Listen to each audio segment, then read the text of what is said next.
Balik kulungan ang kapatid ni Robin Padilla na si Royet at ang paratang ay pananakot at pagpaputok umano ng baril laban sa kanyang kapitbahay.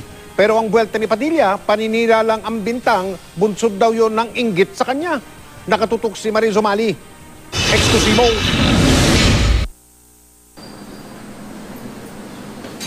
Kalabos umuli ang dating aktor na si Royet Padilla matapos masangkot na naman sa gulo. Ang reklamo, pananakot at pagpapaputok ng baril sa kanyang kapitbahay. Ayon sa complainant na si Evelyn Montuno, mag-alas 6 ng gabi nitong Sabado nang makipag-usap daw sa kanya si Royet sa labas ng kanilang bahay sa Angeles City, Pampanga. Pansin daw ni Montuno na tila lasing si Royet ay hindi raw niya ito pinansin at dumiretso na lang sa kanilang kusina kasama ang dalawa niyang batang anak. Maya-maya, bigla na lang umanong sumugod sa kanilang garahe si Royet at 2 beses nagpaputok umano ng baril. Dahil dito, agad tumawag na saklolo ang mga biktima hanggang sa tuluyang maaresto si Royet at dalhin sa Angeles City Police Station 4. Hindi na pumayag humarap sa kamera sa Montuno dahil sa takot na balikan ng kampo ni Royet.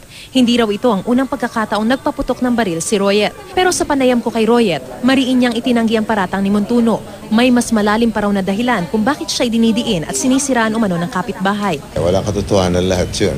Hindi ako lasing. Hindi kayo nagpaputok ng baril? Hindi rin. Sila nga kumukuha ng project doon sa taas. Sa akin ibinigay ng mga katutubo. Ayaw sa kanila. So parang pinersonal nila yun eh. Inggit at saka kailangan masira ako. Hindi raw totoong lasing siya nung panahong iyon.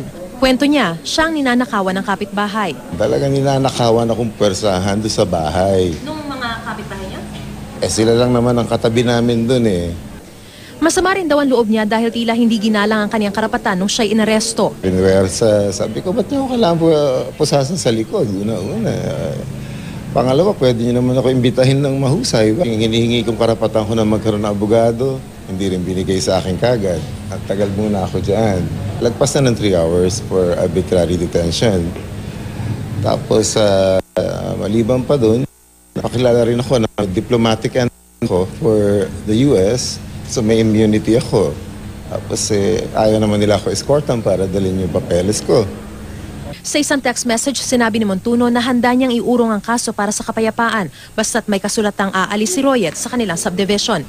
Pero sagot ni Royet, ano naman karapatan niya? Ba't siya ba may-ari ng Redwood Villas?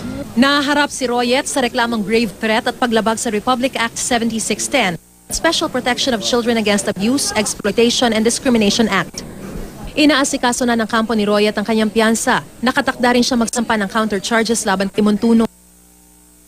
Naging laman balita noon si Royet na kabilang sa angka ng mga Padilla sa showbiz. Dekada 90 nang magpakilala siya bilang general ng isang grupo na kung tawagi H-World.